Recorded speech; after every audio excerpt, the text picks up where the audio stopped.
Marie était assise sur le bord de son lit, serrant son téléphone alors qu'un autre numéro anonyme s'affichait sur l'écran. Les appels étaient devenus constants, des chuchotements, des rires, des insinuations cruelles. Arnaqueuse, menteuse, tu as piégé un milliardaire. Il ne lui fallut pas longtemps pour réaliser que quelqu'un était derrière tout ça. Au début, elle pensait que ce n'était que des ragots de quartier, mais ensuite les rumeurs devinrent trop précises. Des détails que seule une personne proche de sa vie aurait pu divulguer. Le coup de grâce arriva lorsqu'elle se présenta pour son deuxième entretien à la maison de couture et qu'on la renvoya.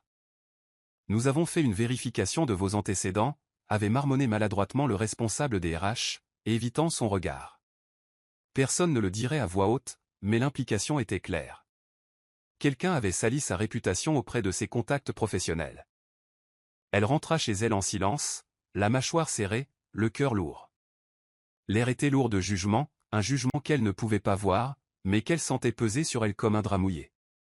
De retour à la maison, Procyo l'accueillit à la porte avec un doux sourire, brandissant un dessin qu'il avait fait, 3 bonshommes allumettes intitulés « Moi, maman et papa ». Sa gorge se serra.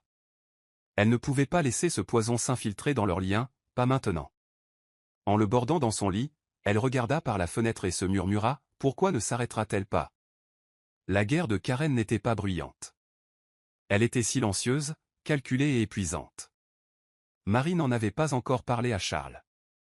Elle ne voulait pas paraître faible ou dépendante, mais au fond d'elle, elle savait que cela n'allait pas s'arrêter tout seul. Elle avait sous-estimé le besoin de Karen de détruire tout ce qui ne tournait pas autour d'elle. Ce qui terrifiait le plus Marie, ce n'était pas la perte de son emploi. C'était l'érosion lente de leur sécurité, la façon dont cela dénouait leur paix, fil après fil. Les chuchotements de Karen n'étaient plus seulement forts. Ils résonnaient. Procyo était allongé dans son lit d'hôpital, les joues anormalement rouges et les doigts tressautant sous la couverture. Marie était assise à son chevet, dormant à peine après une autre longue nuit. Plus tôt dans la journée, elle avait remarqué une nouvelle infirmière s'occupant de son fils, quelqu'un qu'elle n'avait jamais vu auparavant, avec des yeux nerveux et des pas pressés. Marie avait posé des questions sur le dosage, mais la femme l'avait poliment écarté, disant que c'était le protocole standard. Quelques heures plus tard, le bip du moniteur cardiaque devint frénétique. La respiration de Procyo changea. Les infirmières et les médecins se précipitèrent, criant des instructions alors que la panique éclatait. Il réagit à quelque chose, cria le médecin. Vérifiez le dosage sur son dernier journal de médicaments. Marie resta figée, le masque à oxygène cachant le visage de son fils en difficulté. Une infirmière se tourna vers elle, confuse. Quelqu'un a-t-il signalé un changement de médicament? La poitrine de Marie se serra. Non, je n'ai rien approuvé de nouveau. Qu'est-ce que vous lui avez donné, exigea-t-elle, la voix brisée. Son esprit était envahi par la peur et une possibilité glaçante. Charles arriva juste après que le code bleu eût été annulé, trouvant Marie faisant les 100 pas, les médicaments, murmura-t-elle. Et je ne pense pas que c'était une erreur. Charles fronça les sourcils. Qui était dans la chambre? Marie décrivit l'infirmière, mais personne dans le personnel ne correspondait à la description. Le visage de Charles s'assombrit. Nous devons demander les enregistrements de surveillance. Maintenant. Alors qu'il se dirigeait vers le bureau de l'administration, son expression devint vive, contrôlée. Je veux les registres, les horaires de service et la vidéo de sécurité de la nuit dernière, ordonna-t-il. Le superviseur hésita. Monsieur, pour des raisons de confidentialité. Ai-je l'air de m'en soucier, lança-t-il sèchement. De retour dans la chambre, Procyo s'agita enfin, gémissant faiblement. Maman, pourquoi j'ai froid à l'intérieur? Marie pressa son front contre le sien, des larmes s'échappant. Parce que quelqu'un a essayé de te faire du mal, mon bébé, mais on ne les laissera pas gagner. De l'autre côté de la ville, Karen était assise dans sa voiture devant une clinique privée, regardant une infirmière en civil s'éloigner avec une enveloppe. Elle sourit sinistrement. Un de moins, murmura-t-elle. Voyons voir jusqu'où la chance d'une mère peut aller. 2 jours après l'effondrement quasi fatal de Procyo, Charles entra dans la salle de conseil, s'attendant à une réunion de routine. Au lieu de cela, un épais dossier fut jeté sur la table devant lui. Vous voulez bien nous expliquer ça, aboya M. Hollis, l'un des investisseurs principaux. La première page titrait Un milliardaire utilise les fonds de l'entreprise pour entretenir son fils secret et sa maîtresse vivant dans un appartement de bidonville. L'estomac de Charles se noie. Des photos de lui quittant l'immeuble de Marie, entrant à l'hôpital avec des sacs de courses, même assis à côté de Precious lors de la soirée de remise des prix, tout imprimé et éparpillé sur la table. C'est de la diffamation, marmonna Charles. Non, dit froidement Hollis.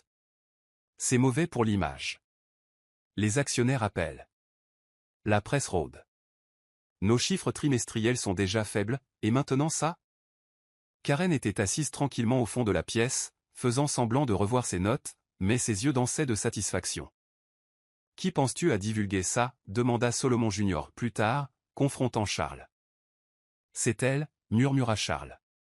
Je le sais. Plus tard dans la soirée, Charles était assis seul dans son bureau en attique.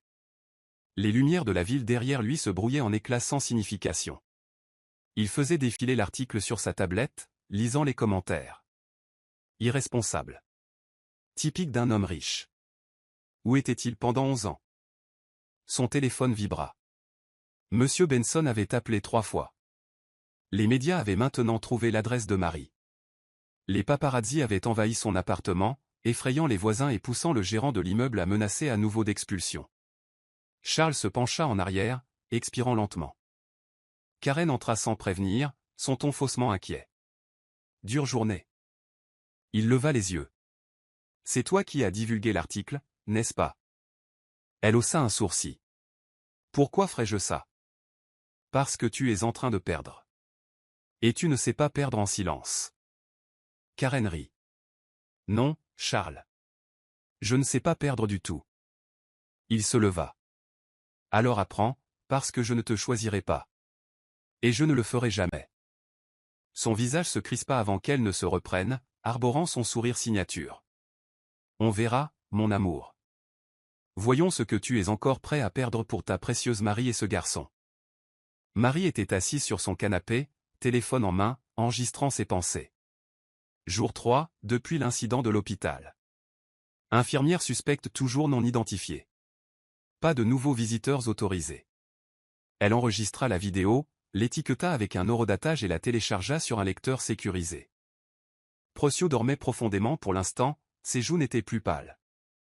Mais Marie avait appris à ses dépens que les moments de calme ne venaient qu'avant une autre tempête. Elle se tourna vers le placard, vérifiant chaque étiquette sur sa nourriture et ses médicaments. De son petit tiroir, elle sortit une mini-caméra espion toute neuve et la vissa dans un luminaire faisant face à la cuisine et au salon. « Voyons qui essaiera la prochaine fois », murmura-t-elle. Ses nerfs étaient à vif, mais sa détermination s'était endurcie. Elle commença à documenter chaque SMS étrange, chaque voiture garée trop longtemps devant la maison, et enregistra même ses appels. « S'il nous arrive quelque chose », écrivit-elle dans son journal, « quelqu'un doit le savoir. » Cet après-midi-là, Precious demanda, « Maman, sommes-nous en danger ?» Elle s'agenouilla à côté de lui. « Te sens-tu en sécurité avec moi ?» Il hocha la tête. « Alors tu n'es pas en danger. Mais parfois, les gens n'aiment pas quand les familles se retrouvent. » Il leva les yeux, pensif.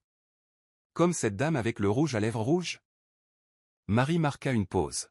« Que veux-tu dire ? » Elle est venue à l'hôpital une fois, quand tu es allé chercher le déjeuner. Elle m'a dit que papa ne voulait pas vraiment de nous.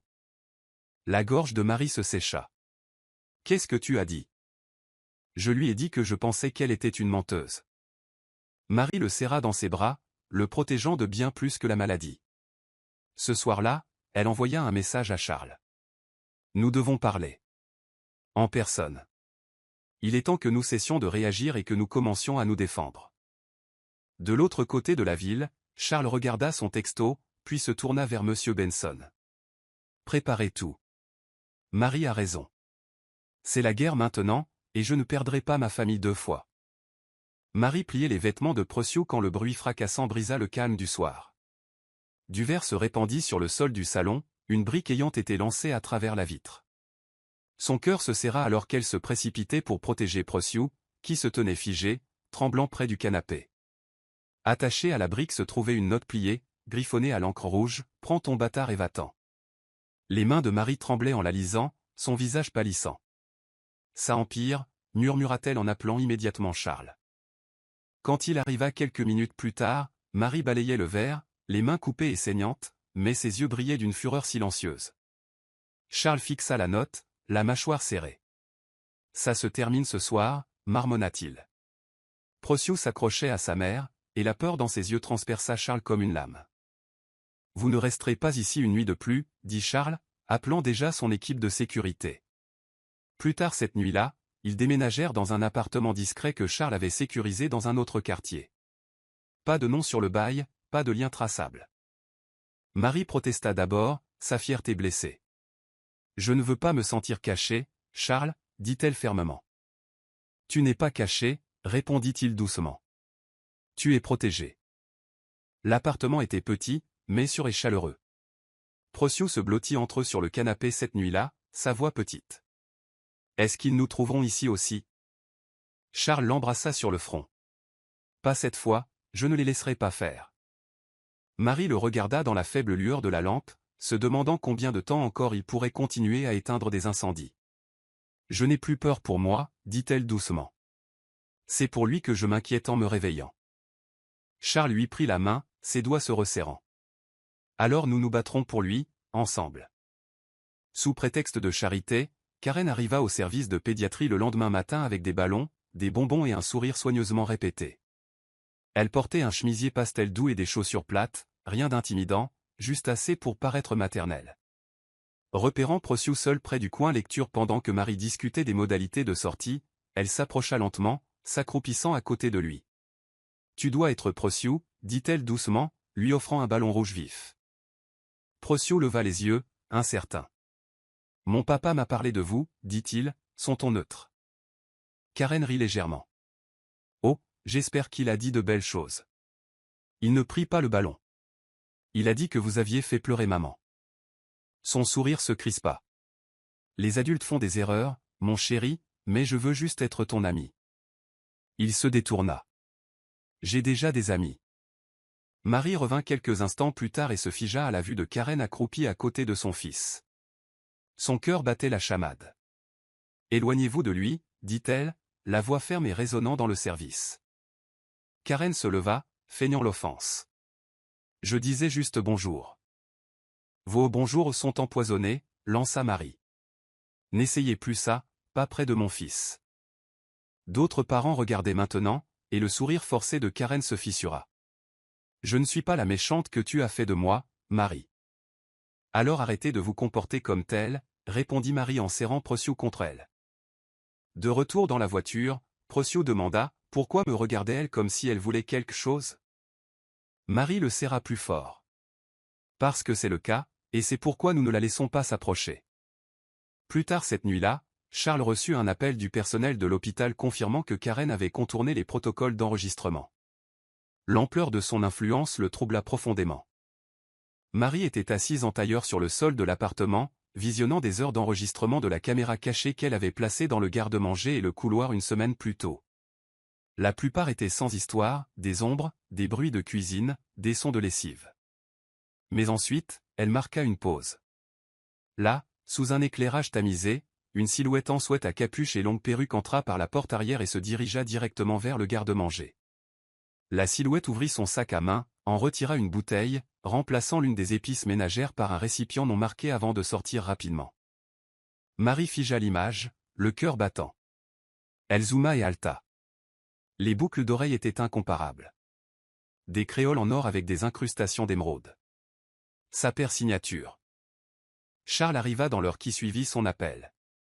Ils s'assirent en silence, côte à côte, regardant à nouveau la vidéo.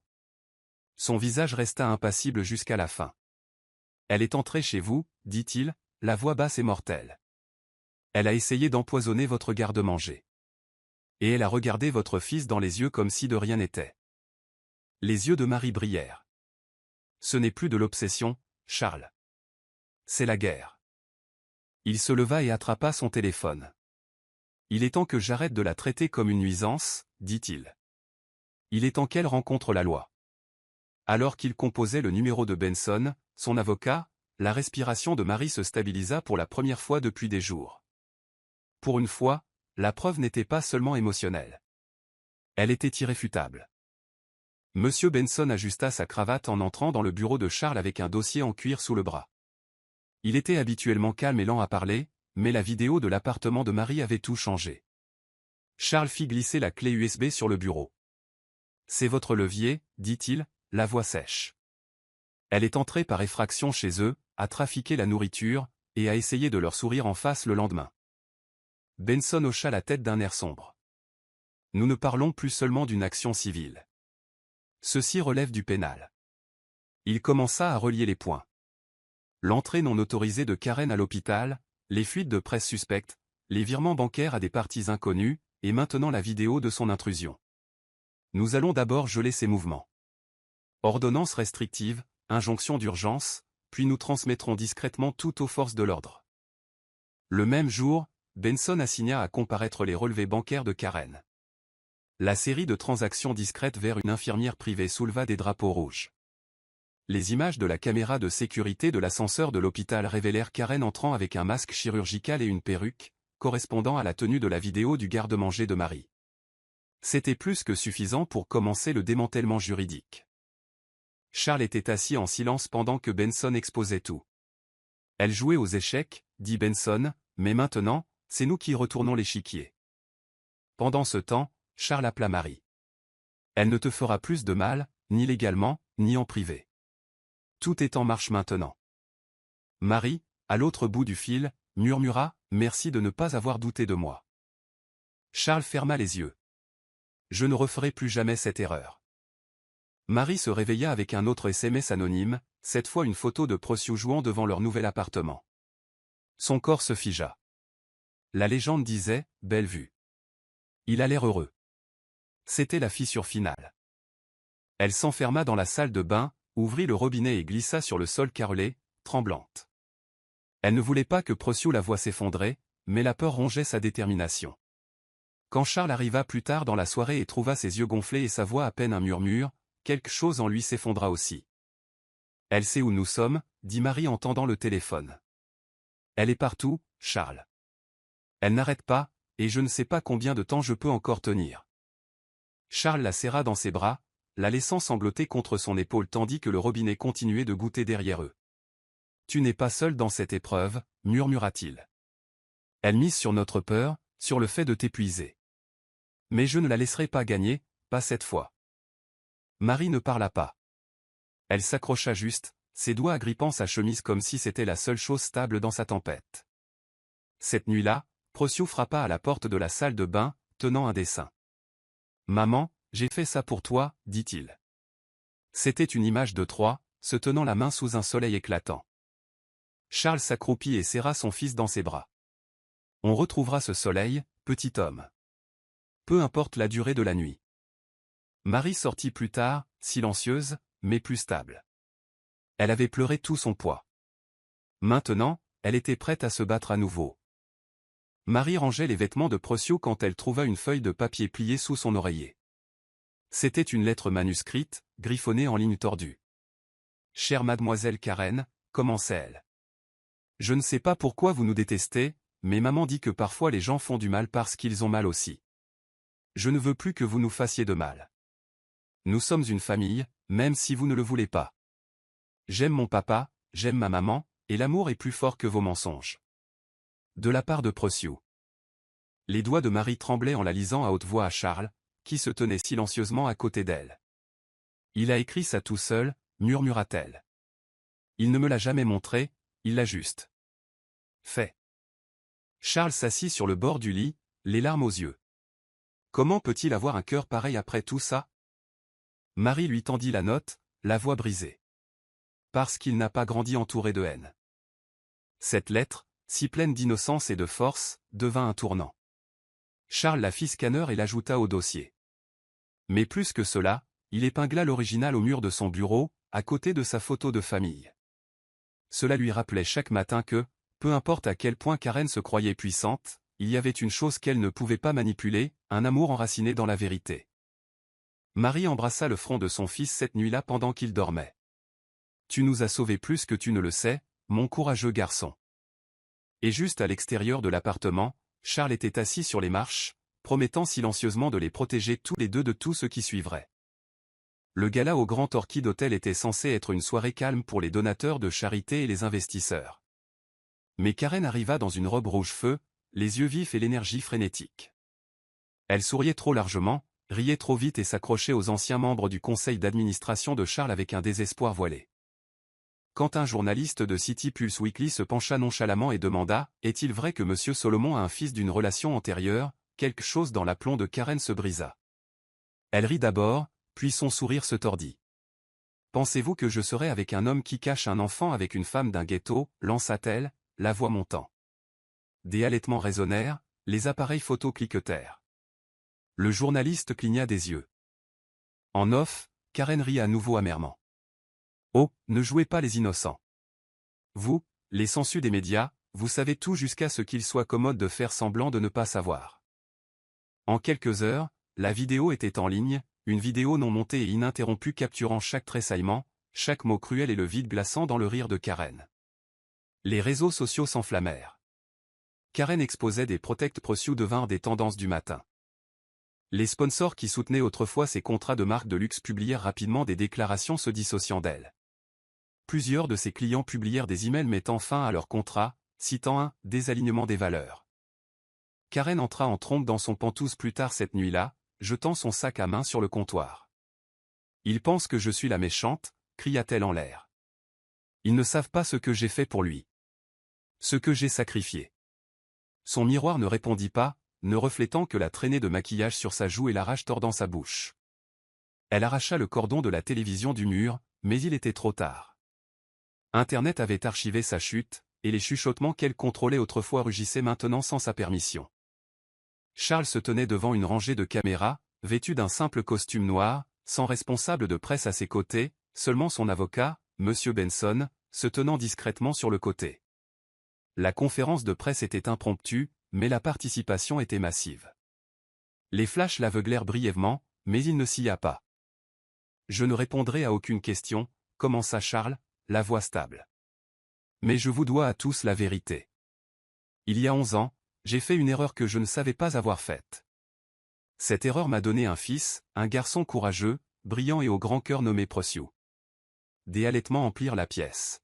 « Je ne m'excuserai pas de l'aimer, et je refuse d'être réduit au silence par la honte à cause de qui est sa mère ou de l'endroit où il vivait. Ils sont ma famille maintenant, et je suis fier d'eux. » Benson observait attentivement tandis que la foule de journalistes baissait lentement leurs enregistreurs. Personne ne s'attendait à de la vulnérabilité de la part de Charles Solomon. À la fin de la diffusion en direct, les pages de réseaux sociaux de l'entreprise avaient recueilli plus de 200 000 commentaires de soutien. Les clients qui menaçaient autrefois de retirer leurs investissements commencèrent à revenir sur leurs décisions. Même le conseil d'administration, auparavant divisé dans sa loyauté, publia une déclaration affirmant sa confiance dans le leadership de Charles. Karen, regardant depuis son appartement, sentit quelque chose glisser définitivement en elle. Il était passé au public. Il les avait revendiqués, et plus le monde était, « Tu penses que l'amour gagne » marmonna-t-elle pour elle-même, se versant un verre de vin qui tremblait dans sa main. On verra combien de temps dure ton conte de fées quand le garçon ne sera plus en si bonne santé. À l'extérieur de son immeuble, une voiture banalisée était garée avec des vitres teintées. Les détectives surveillaient maintenant. Mais Karen ne le voyait pas. Elle ne voyait qu'une scène qui se dérobait sous ses talons. L'auditorium était rempli de familles, d'enseignants et d'élèves fiers. C'était la journée de la poésie à l'école primaire Noble Arts, et Prociou avait répété son poème pendant des semaines. Vêtu d'un gilet en tricot marron bien rangé et de ses plus belles chaussures cirées, il serrait le papier avec son poème et faisait la queue en coulisses. Charles et Marie étaient assis au deuxième rang, souriant en le voyant jeter un coup d'œil de derrière le rideau. Quand ce fut son tour, il se dirigea lentement vers le microphone. Le projecteur le fit plisser les yeux. « Celui-ci est pour ma famille », dit-il dans le micro. Quelques personnes applaudirent. Mais à mi-chemin de sa deuxième ligne, sa main trembla. Ses mots s'empâtèrent. Marie se leva rapidement de son siège. Prociou chancela et s'effondra avant que quiconque ne puisse l'atteindre. L'ambulance arriva en 5 minutes, mais cela parut des heures. Charles monta avec Marie, lui tenant fermement la main tandis que les sirènes hurlaient. « Pas encore », murmura-t-elle encore et encore, écartant les boucles humides de son fils de son front. À l'hôpital, le médecin leur annonça la nouvelle. Le stress et les déclencheurs émotionnels aggravent son arythmie. Il a besoin d'un calme absolu pour récupérer. Tout effondrement futur pourrait ne pas avoir le même résultat. Marie halta alors que les larmes montaient. Charles se détourna, frappant le mur à côté de lui avec un grognement étouffé. Dans le couloir, Procio gisait inconscient, des fils traçant sa petite poitrine. Il était heureux, murmura Charles. Il était heureux aujourd'hui, et pourtant. Marie se tourna vers lui, la voix rauque. C'est elle qui a fait ça, tu sais qu'elle l'a fait. Charles n'argumenta pas. Il regarda seulement son fils, allongé bien trop immobile pour un garçon de 11 ans plein de poésie et d'espoir. L'air matinal de la ville semblait plus lourd que d'habitude alors que Charles se tenait devant les marches du palais de justice, des documents juridiques à la main. Le bâtiment se dressait au-dessus de lui, loin d'être aussi intimidant que la raison pour laquelle il était là. Une ordonnance restrictive. Monsieur Benson avait rassemblé chaque photo, message vocal et déclaration sous serment dans un dossier suffisamment solide pour être présenté à un juge. C'est nécessaire, dit fermement Benson. Pour Marie, pour Procio, pour vous. Charles hocha la tête, les yeux vitreux de résolution. Il y a quelques jours à peine, il se tenait devant des caméras clignotantes et le monde entier. Mais ici, c'était là que ça comptait vraiment. Karen avait franchi des limites qu'il ne pouvait plus ignorer. Ses manipulations avaient dégénéré en violence et en préjudice délibéré. En signant la dernière page et en regardant le greffier la tamponner, il expira. Il n'y avait plus de retour en arrière possible. Les rouages de la justice avaient été mis en branle. Karen reçut l'ordonnance restrictive à son appartement cet après-midi-là. Un huissier de justice lui tendit l'enveloppe sans émotion. Elle la lut une fois, puis deux, avant d'éclater d'un rire frénétique. « Il pense que ce bout de papier va m'arrêter », cria-t-elle en le froissant et en le jetant contre le mur. Elle arpenta son appartement comme un animal en cage, renversant une lampe, donnant un coup de pied à la base de son canapé, griffant son propre reflet. « Tu es faible, Charles. Tu l'as toujours été. » Mais même en criant, quelque chose en elle changea. Ce n'était plus de l'amour. C'était une guerre qu'elle ne pouvait pas gagner. Ses pensées tourbillonnaient. Si je le perds, je perds tout. Elle fixa les papiers froissés sur le sol, le souffle court. Sa chute n'était pas graduelle. C'était une chute libre. Et pourtant, elle complotait. La lumière du soleil filtrait à travers les vitres dépolies de la modeste maison de couture où Marie était assise dans un silence nerveux. Elle portait un chemisier en encara bleu foncé qu'elle avait cousu elle-même, chaque point un acte d'espoir. La directrice de la création, une femme plus âgée et chaleureuse nommée Madame Ogbu, feuilletait lentement le portfolio de Marie, hochant la tête de temps en temps. Quand elle atteignit le dernier croquis, une robe audacieuse et superposée conçue pour les courbes et la confiance, elle leva les yeux. « Vous avez fait ça ?» Marie hocha la tête. « Et tout ce qui se trouve entre les deux. » Madame Ogbu ferma le dossier. « Vous avez du cran. Et vos lignes sont magnifiques. Nous vous embaucherons à temps partiel. » Marie cligna des yeux. « Vous m'embauchez ?» Madame Ogbu sourit. « Vous méritez un début. Vous aviez juste besoin que quelqu'un dise oui. » Pour la première fois depuis des mois, Marie expira et sourit, non pas poliment, mais sincèrement, de toute son âme. Ce n'était pas la fin de la lutte, mais c'était son commencement. Plus tard dans la journée, Charles attendait devant le bâtiment dans sa voiture. Il n'avait pas insisté. Il lui avait simplement proposé de la raccompagner si elle en avait besoin. Elle sortit de l'immeuble de bureau avec une douce lueur sur son visage. Son portfolio serré comme une bouée de sauvetage. Quand elle ouvrit la portière de la voiture et s'y glissa, Charles jeta un coup d'œil à son visage. « Alors ?» Elle sourit. « Ils ont dit oui. » Il laissa échapper un souffle et offrit un sourire fier. « Je savais qu'ils le feraient. » Ils roulèrent en silence un moment avant qu'elle ne dise « Je ne veux pas que tu penses que je m'appuie sur toi. » Il jeta un coup d'œil. « Marie, je ne suis pas là pour qu'on s'appuie sur moi. Je suis là pour marcher à tes côtés. » Ses doigts se resserrèrent légèrement autour de son carnet de croquis. Plus de pitié. Plus de sauvetage. Juste du soutien. Sa voix se brisa légèrement. « Merci, Charles. » Et pour une fois, ce n'était pas seulement à propos du passé. C'était à propos de ce qu'il construisait. Les dernières heures de l'hôpital étaient généralement calmes. Les infirmières changeaient de service, les moniteurs clignotaient doucement et les couloirs étaient faiblement éclairés.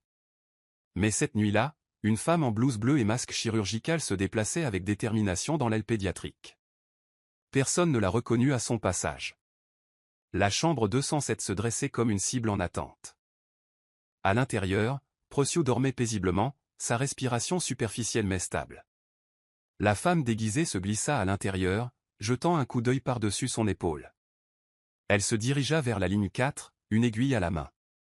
Mais avant qu'elle ne puisse l'insérer, un léger bruit la surprit, un agent d'entretien entrant avec un seau et une serpillière. La femme se figea. Le nettoyeur, confus, cligna des yeux. « Vous n'êtes pas l'une de nos infirmières. » Elle détala avant qu'il ne puisse l'arrêter, disparaissant dans le couloir alors que les alarmes se déclenchaient derrière elle.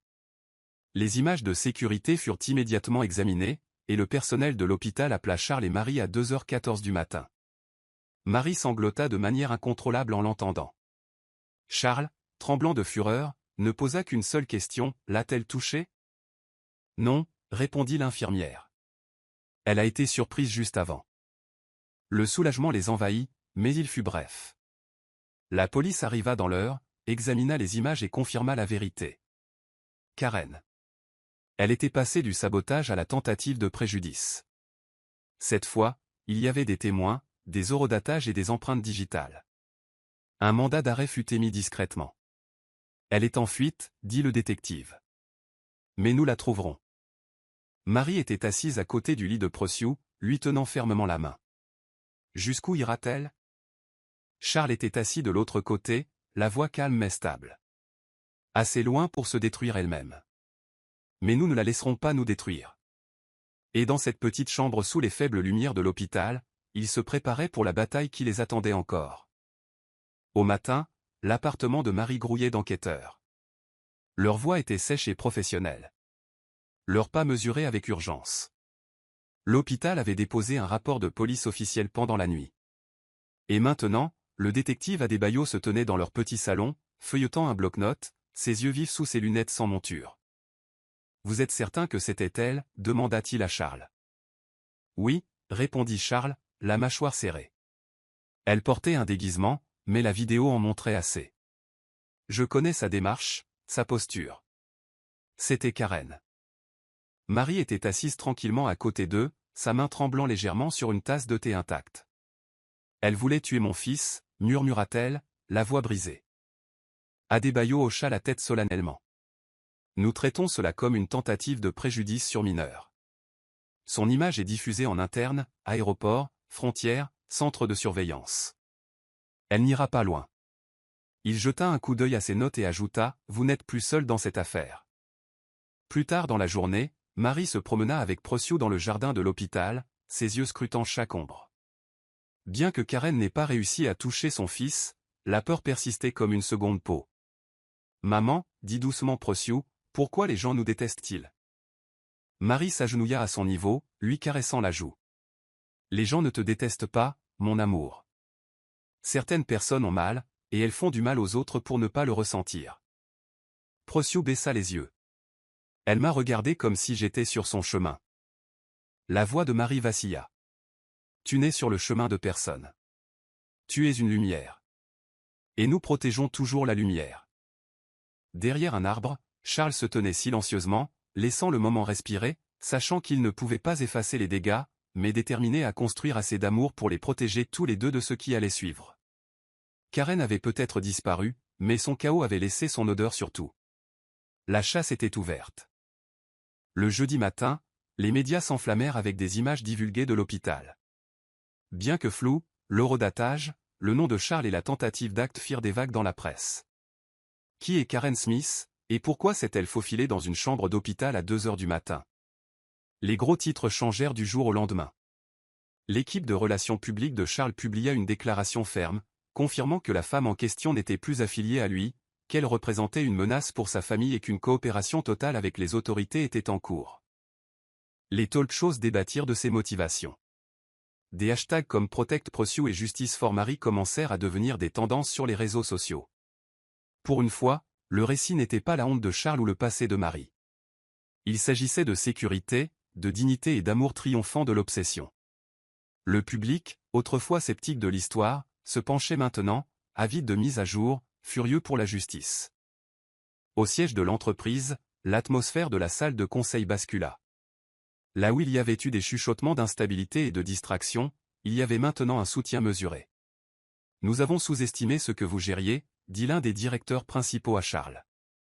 Il a fallu de la force pour tenir bon. Charles hocha simplement la tête. Il ne cherchait pas les applaudissements. Il voulait la paix.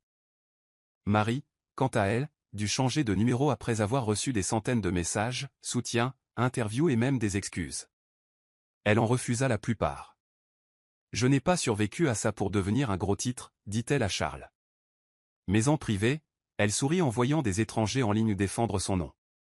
Même à l'hôpital de Prosiu, les infirmières et les visiteurs offraient des salutations chaleureuses. Il est courageux, disait-il.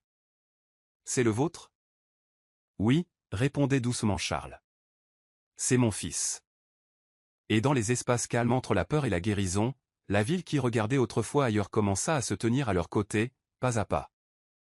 Dans un poste de police faiblement éclairé à Gbagada, l'infirmier qui avait aidé Karen était assis, transpirant sous les dures lumières fluorescentes.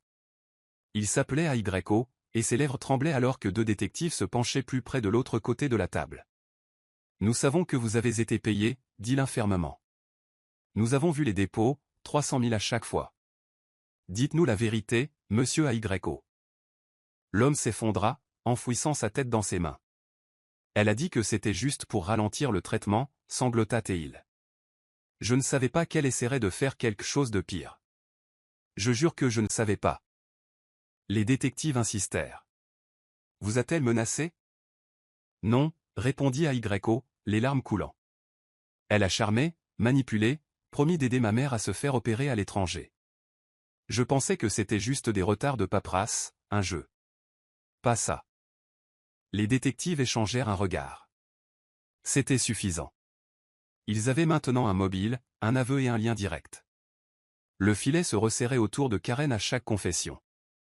De retour à l'appartement de Marie, Charles reçut l'appel. Nous avons une confession, dit le détective. Il la liait à tout, les médicaments échangés, les dossiers modifiés, même la fuite dans la presse. Elle est en fuite, mais on l'attrapera. Charles transmit le message à Marie avec un léger hochement de tête. Un pas de plus, dit-il. Marie ne célébra pas. Elle s'assit sur le bord du canapé, les bras enroulés autour de ses genoux. Ce n'est pas fini tant qu'elle n'est pas derrière les barreaux. Cette nuit-là, alors que Prosiu dormait paisiblement pour la première fois depuis des jours, Charles fit les 100 pas dans le couloir. Les semaines passées avaient tout tordu, les affaires, la confiance, même les lignes entre l'amour et la peur. Mais maintenant, la vérité était plus forte que les chuchotements.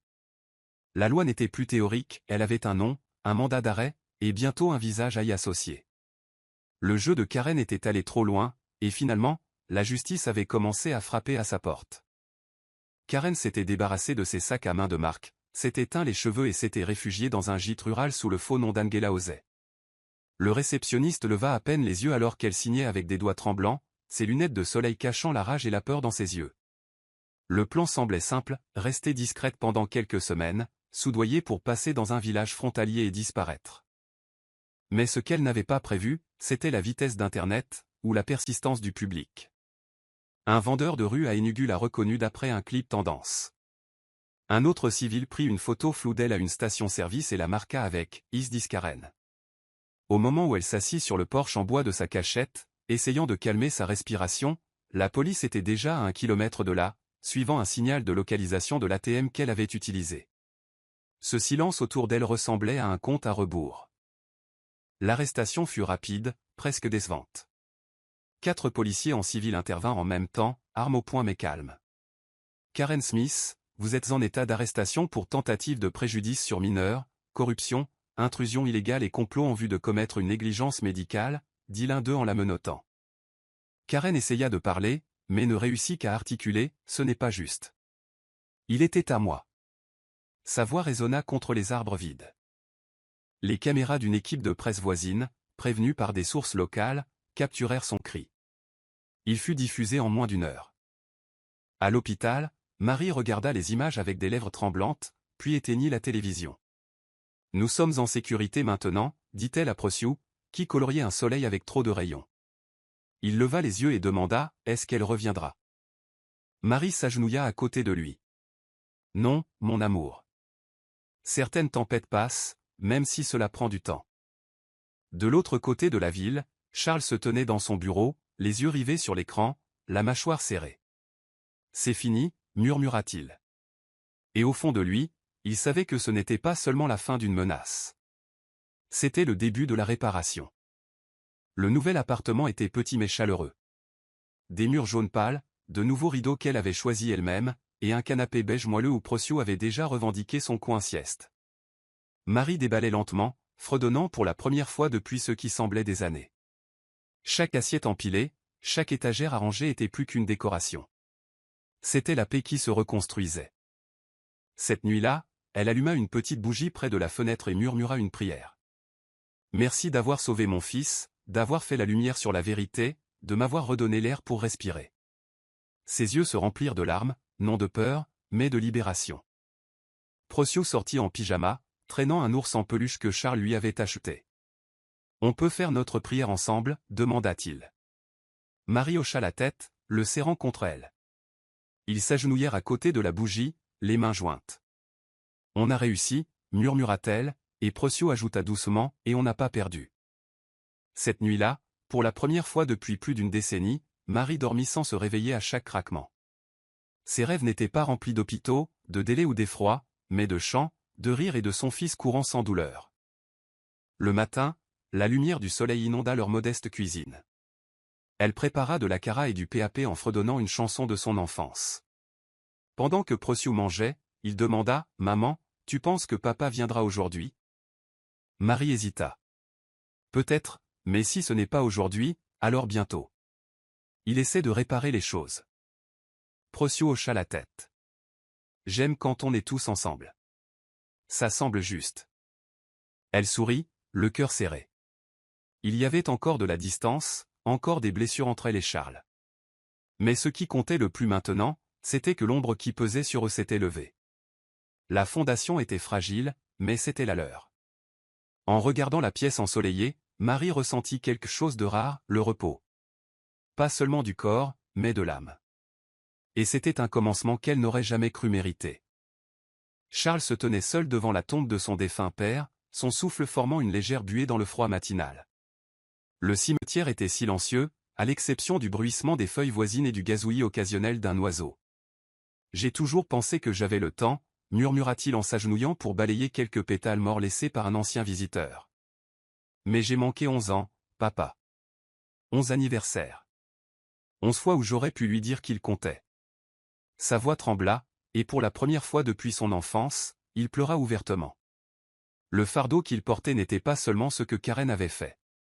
C'était ce que lui-même avait négligé. Je courais après les tours et les titres. Je ne savais même pas que j'avais laissé quelque chose derrière moi, dit-il en posant une paume sur la pierre. Mais je ne manquerai plus un seul moment. Je te le jure. Et dans ce silence, Charles se pardonna, pas complètement, mais assez pour avancer.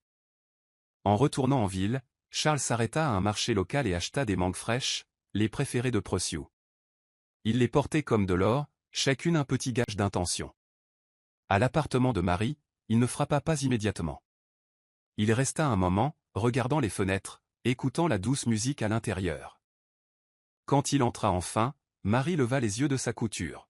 « Tu es en avance, dit-elle. » Charles posa les fruits sur la table. « J'avais besoin de venir ici avant d'aller n'importe où ailleurs. » Prociou entra en courant quelques instants plus tard, les bras tendus. « Tu es venu. » Charles le prit dans ses bras. « Bien sûr que je suis venu. Je viendrai toujours. » Plus tard cette nuit-là, après le dîner et de doux rires, Charles sortit pour prendre l'air. Marie le rejoignit, les bras croisés contre la brise. « Merci d'essayer. » Il se tourna vers elle, les yeux doux. « Pour le reste de ma vie, j'essaierai. » Aucun d'eux ne le dit, mais tous deux le savaient. Le passé ne pouvait être changé, mais ce qu'il ferait ensuite compterait le plus. 3 jours après l'arrestation de Karen, Charles reçut une notification. 3 messages vocaux. Ils avaient été enregistrés la nuit précédant son arrestation. Le premier, qui lui était adressé, commençait par un rire moqueur. « Tu crois que tu as gagné, Charles? Tu as toujours aimé faire semblant d'être un homme bon. Mais au fond, tu es comme ton père, moralisateur, froid, sélectif dans ton amour. » Sa voix trembla vers la fin, se brisant en sanglots. « Je t'aimais. Tu ne comprends pas. Tu étais la seule chose qui me restait. » Charles écouta les poings serrés, mais sans un mot. Le deuxième message était pour Marie. « Il te quittera. Quand il le fera, souviens-toi de ce moment. Tu n'as jamais été le choix, juste la culpabilité qu'il ne pouvait pas enterrer. » Son ton était venimeux, puis étrangement calme. « Tu ne porteras jamais la bague. » Le dernier message était adressé à Prociou, et il fit se nouer l'estomac de Marie quand elle l'entendit. « Tu as tout gâché. Ton sourire, ton visage. Tu lui ressembles trop. Mais ne t'inquiète pas, petit prince. Les monstres ne vivent que dans les histoires, et celle-ci se termine en silence. » Marie enregistra immédiatement les enregistrements et les transmit à Monsieur Benson. « Nous ajoutons ça au dossier, » murmura-t-elle, la voix tremblante. Charles était assis sur le bord de son bureau, fixant le téléphone en silence après la fin des messages vocaux. « Elle s'effondre, » dit Monsieur Benson après les avoir examinés. « Cette femme, elle est malade. » Mais cela ne l'absout pas. Charles hocha lentement la tête. « C'est toute une preuve maintenant. Quoi qu'elle pensait gagner, cela prouve son intention. » Pendant ce temps, Marie était assise dans la cuisine, regardant Prociou résoudre un puzzle sur le sol. Elle ne lui avait pas fait écouter le message, et elle ne le ferait pas. Pas maintenant, jamais. Mais la seule pensée de cette femme prononçant son nom comme une arme remua quelque chose en elle qu'elle ne pouvait réprimer. Plus tard dans la soirée, elle dit à Charles, « J'ai besoin qu'elle sorte de nos vies. Pas seulement physiquement, mais émotionnellement, spirituellement. » Charles croisa son regard. « Elle en sortira. C'est sa fin. » Alors que la nuit tombait, ils brûlèrent une copie imprimée des transcriptions des messages vocaux dans le jardin, un rituel silencieux, la libération finale. Marie regarda les flammes monter et murmura, « Elle n'a plus le droit de vivre dans nos têtes. » Et Charles, pour une fois, n'essaya rien de réparer. Ils restèrent simplement à ses côtés. La nouvelle éclata à l'aube. Karen Smith, autrefois connue dans les cercles sociaux comme une entrepreneure distinguée et l'héritière d'une ligne de cosmétiques, était officiellement derrière les barreaux. Des images de sa capture avaient fait surface, ses cheveux en désordre, son maquillage étalé, ses poignets menottés. Les histoires se répandirent comme une traînée de poudre. Les grands tabloïds titrèrent, des talons aux menottes, et « la femme derrière le scandale Solomon ». À travers la ville, les murmures de sympathie commencèrent à se transformer en dégoût public. Ces transactions passées, le personnel médical corrompu, les campagnes de diffamation anonyme et la tentative de manipulation de la perfusion d'un enfant furent exposées comme l'autopsie d'une réputation en ruine. Charles éteignit la télévision, le son des présentateurs résonnant à travers les murs comme des fantômes. « C'est fait, » dit-il, plus à lui-même qu'à quiconque. Marie, encore en robe de chambre, apporta 2 tasses de thé et en posa une devant lui. « Non, ce n'est pas fini, » dit-elle doucement. « Mais ça a commencé. » Prociou entra en courant quelques instants plus tard, brandissant un dessin qu'il avait fait, une famille de 3 sous un soleil jaune. « C'est nous maintenant, » dit-il avec un sourire. Charles le prit dans ses bras et le serra plus fort qu'il ne l'avait jamais fait. Plus tard dans la journée, Charles et Marie étaient assis dans la galerie d'observation de la salle d'audience pendant que Karen était formellement inculpée. Son expression était vide, presque engourdie, alors qu'elle faisait face au juge. Les caméras n'étaient pas autorisées à l'intérieur, mais les journalistes bordaient les couloirs comme des ombres attendant de bondir. Lorsque le juge lut la liste des chefs d'accusation mis en danger d'enfants, manipulation médicale, obstruction à la justice, diffamation en ligne et complot en vue de nuire, Karen resta étrangement silencieuse. Le procureur présenta des captures d'écran, des messages vocaux et des témoignages. Le nettoyeur qui l'avait surprise à l'hôpital témoigna. L'infirmier qui avait coopéré fondit en larmes, affirmant qu'il avait été manipulé et payé sous la menace. Alors que chaque fait se déroulait, le cœur de Marie avait l'impression de battre hors de sa poitrine. Lorsque le tribunal ajourna pour la journée, Charles et elle ne parlèrent pas. Ils restèrent assis, se tenant la main, non pas comme des amants, non pas comme des gens essayant de définir leur relation, mais comme 2 survivants liés par la tempête dans laquelle ils refusaient de se noyer. Dehors, La presse attendait, mais Charles leva la main et guida Marie par une sortie latérale. Nous ne devons pas au monde une performance, dit-il. Et pour la première fois, elle fut d'accord. La session suivante fut plus calme, plus intime. Pas de caméra. Juste un juge, un jury, un procureur et une famille qui réclamaient enfin la paix. Procyon avait demandé à témoigner. Charles hésita d'abord, mais Marie dit, s'il veut parler, nous le laissons faire. Sa voix le mérite. Alors, avec ses petites mains jointes, Procyon se dirigea vers la barre, l'air petit mais inébranlable. Elle m'a fait peur, commença-t-il, la voix douce mais claire. Elle m'a dit que ma famille ne m'aimait pas, mais c'est faux. Je sais qu'il m'aime. Elle voulait me faire du mal, mais je ne la déteste toujours pas. Je veux juste la paix. La salle était silencieuse, même le procureur retint ses larmes. Karen était assise, immobile, les yeux injectés de sang mais impénitents. Charles baissa la tête, sa paume couvrant sa bouche alors qu'il ravalait un sanglot. Marie lui serra doucement la cuisse, les yeux fixés sur leur fils. « C'est ça, ton héritage » murmura-t-elle. « Pas les scandales. » Lui. Quand Procyon descendit de la barre, même l'huissier lui fit un léger signe de tête. Le juge appela aux plaidoiries finales, et l'accusation ne perdit pas de temps. Cette affaire ne concerne pas un amour refusé, elle concerne des lignes franchies. Karen Smith avait des options, elle a choisi la destruction. L'avocat de la défense de Karen essaya d'adoucir le coup. Ma cliente est profondément troublée, elle a perdu le contact avec la raison, oui, mais elle mérite de la compassion. Le jury ne s'y a pas. À la fin de la journée, le juge suspendit l'audience pour le délibérer sur la peine. Alors que tout le monde sortait, Karen se retourna une fois, juste une fois. Ses yeux croisèrent ceux de Marie. Pas d'excuses, pas de remords.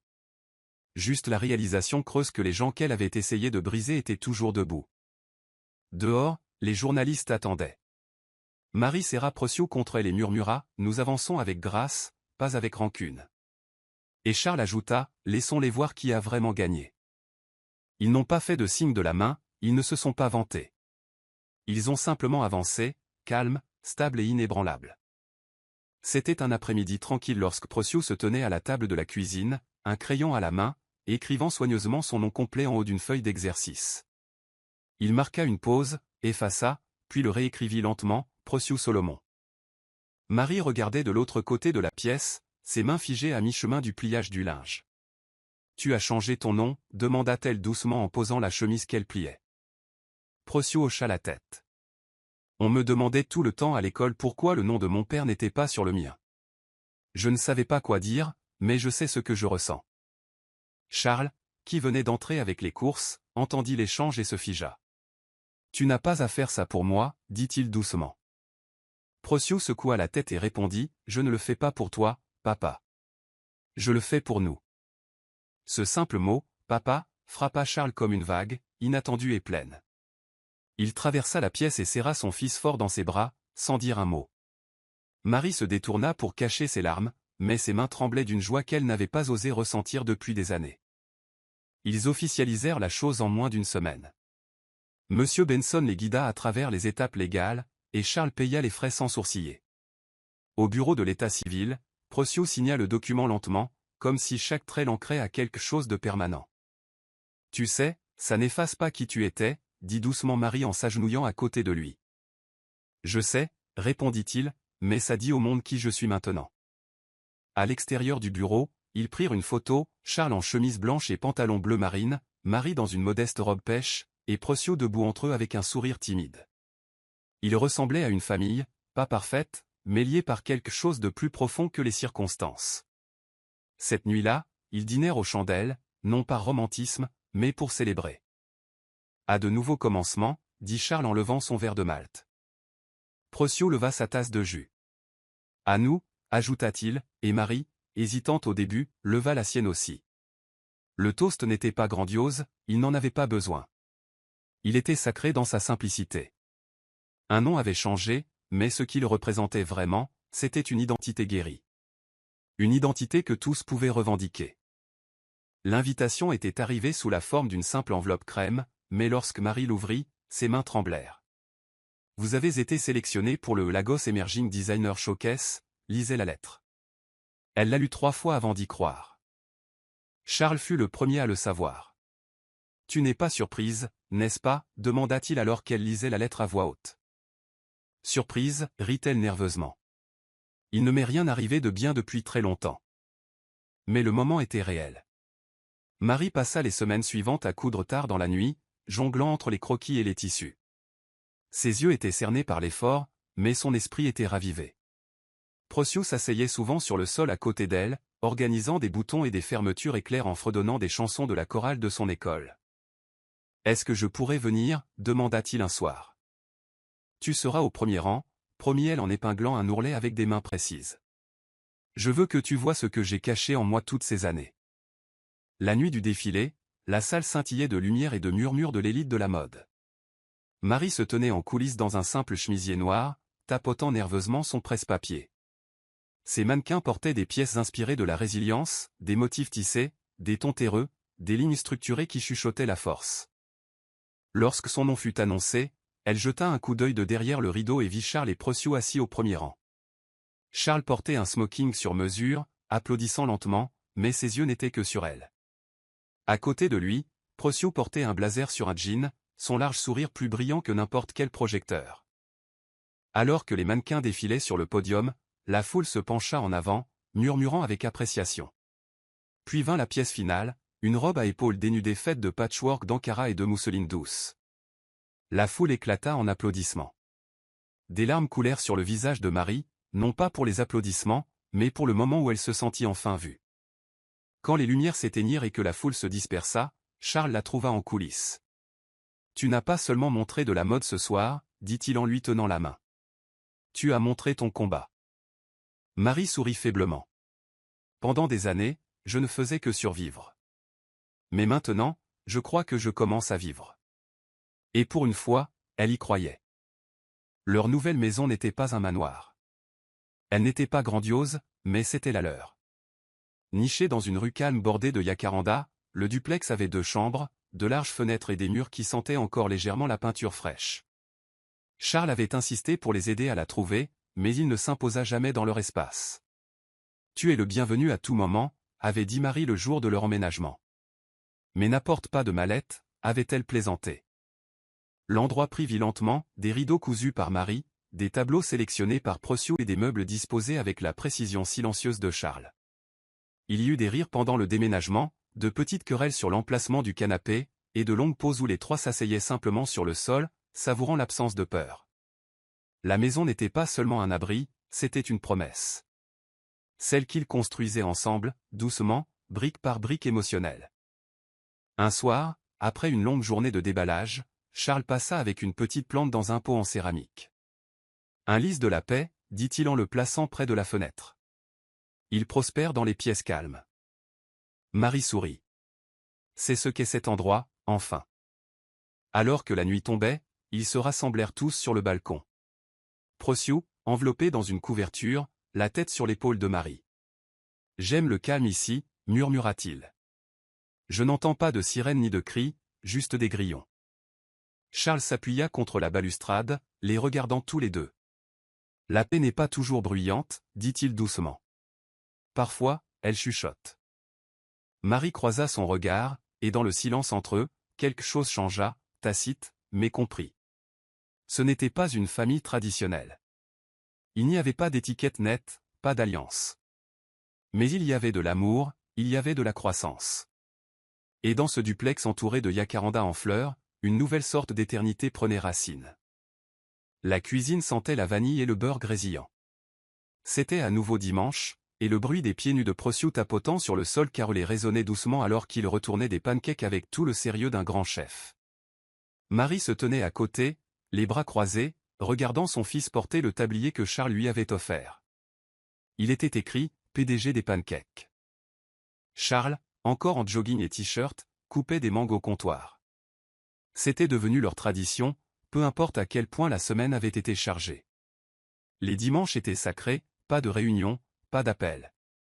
Juste les 3 dans la modeste cuisine, mesurant les ingrédients et riant des déversements de sirop. « Pourquoi on fait toujours des pancakes, au fait » demanda Procyon, s'essuyant les mains pleines de farine. « Parce que, répondit Charles, chaque famille a sa saveur, et la nôtre se trouve être dorée et un peu croustillante sur les bords. Après le petit déjeuner, ils se rassemblèrent sur le tapis du salon, jouant à un jeu improvisé où chacun devait partager un souvenir et un rêve. Procio commença. Souvenir, le jour où j'ai rencontré papa à l'hôpital. Rêve, devenir un jour cardiologue. Pour qu'aucun enfant ne se sente faible comme moi. Charles cligna des yeux, inspirant lentement. Marie sourit, passant doucement la main sur la tête de son fils. Son tour. Souvenir, coudre dans le noir pour qu'on puisse garder les lumières allumées. Rêve, posséder un studio de mode où d'autres femmes comme moi peuvent apprendre gratuitement. Quand vint le tour de Charles, il marqua une pause plus longue que prévu. Souvenir, m'éloigner des gens que j'aurais dû protéger. Rêve, ne plus jamais le faire. La pièce devint silencieuse. Pas de tristesse, juste la vérité. Alors que Procio se blottissait entre eux, il murmura, même quand je serai vieux et ridé, je me souviendrai encore de ces dimanches. Marie gloussa. Tu as intérêt, ajouta Charles. Alors nous serons vieux et ridés aussi, toujours en train de retourner des pancakes, toujours ici. Le moment était simple, mais pour eux, c'était une sorte d'éternité. Le dimanche scellé non par des vœux, mais par la présence. La salle d'audience était silencieuse, à l'exception du tapotement rythmique du stylo du juge. Karen se tenait à la barre des accusés, visiblement plus mince, les yeux ternes derrière un maquillage parfaitement appliqué. Sa posture autrefois imposante s'était recroquevillée sur elle-même, comme une flamme lentement étouffée. Marie était assise de l'autre côté, les mains jointes sur ses genoux. Procio à côté d'elle, tenant son petit doigt comme il le faisait quand il avait peur. Charles restait derrière eux, les bras croisés, le visage impassible. Le procureur se leva et lut les chefs d'accusation, mise en danger d'enfant, manipulation médicale, tentative de préjudice. Les preuves étaient irréfutables, enregistrement de caméra, enregistrements vocaux, le témoignage de son complice. L'avocat de Karen offrit un plaidoyer peu convaincant pour la clémence, mais les dégâts avaient depuis longtemps éclipsé toute pitié. Quand le juge parla enfin, sa voix trancha la pièce comme une lame. La méchanceté ne peut gagner là où l'amour est choisi, et vous avez choisi la méchanceté à plusieurs reprises. La sentence fut ferme, 15 ans. Sans possibilité de libération conditionnelle avant 10 ans. À l'extérieur du palais de justice, les journalistes affluèrent, mais Marie protégea Procio avec son manteau. Charles s'avança, n'offrant aucun commentaire, seulement un signe de tête à la caméra en tenant la main de Marie. Quand ils montèrent en voiture, l'air était lourd de soulagement. « C'est vraiment fini ?» demanda Procio depuis la banquette arrière. Marie se tourna, la voix douce mais certaine. « Elle ne peut plus nous toucher, mon bébé. » Charles lui prit la main, entrelaçant ses doigts avec les siens. « La tempête est passée, et vous, vous deux, vous avez tenu bon. » Cette nuit-là, de retour à la maison, Marie sortit pieds nus, sentant la terre chaude sous ses pieds. Charles la rejoignit, tenant 2 tasses de chocolat chaud. « Elle a tout essayé pour nous briser, dit-il. Mais toi, tu n'as jamais cédé. » Marie le regarda, les yeux brillants. « J'ai plié, Charles, encore et encore, mais je n'ai jamais cassé. » Il l'embrassa sur le front. « Et maintenant, tu te relèves. » Alors qu'ils se tenaient sur le seuil, sans couronne, sans titre, juste 2 personnes apprenant à recommencer, Marie se murmura, il avait oublié cette nuit. Mais maintenant, il se souvient, et je ne la porte plus seule. Cette histoire ne s'est pas terminée dans un palais. Elle s'est terminée en paix, et c'était suffisant. Voici le verset biblique, Ésaïe 54, verset 17, et pourquoi il correspond. Ce verset capture magnifiquement la force tranquille de Marie face au sabotage et aux dangers répétés. Malgré les attaques incessantes de Karen, tant publiques que personnelles, Marie, Charles et Procio endurent. Toute arme forgée contre eux est sans effet, et à la fin, la justice triomphe. Morale de l'histoire, analyse approfondie, la suite de cette histoire enseigne que le mal peut sembler puissant sur le moment, mais il ne peut se maintenir. Tandis que Karen utilisait la tromperie, la peur et la manipulation, Marie s'appuyait sur le courage, Charles embrassait la responsabilité, et Procio, bien que jeune, devint un symbole de guérison. À la fin, l'amour a survécu au sabotage. L'histoire nous rappelle que la justification peut tarder, mais elle n'est jamais refusée lorsque l'amour, la vérité et l'intégrité montrent la voie. C'est la fin de l'histoire. Qu'avez-vous appris de cette histoire ? Déposez vos réflexions dans la section des commentaires. Laissez un j'aime, et n'oubliez pas de vous abonner et d'activer les notifications de publication afin d'être averti lorsque nous publierons nos prochaines vidéos. Partagez également cette vidéo avec quelqu'un qui pourrait être intéressé. Merci beaucoup.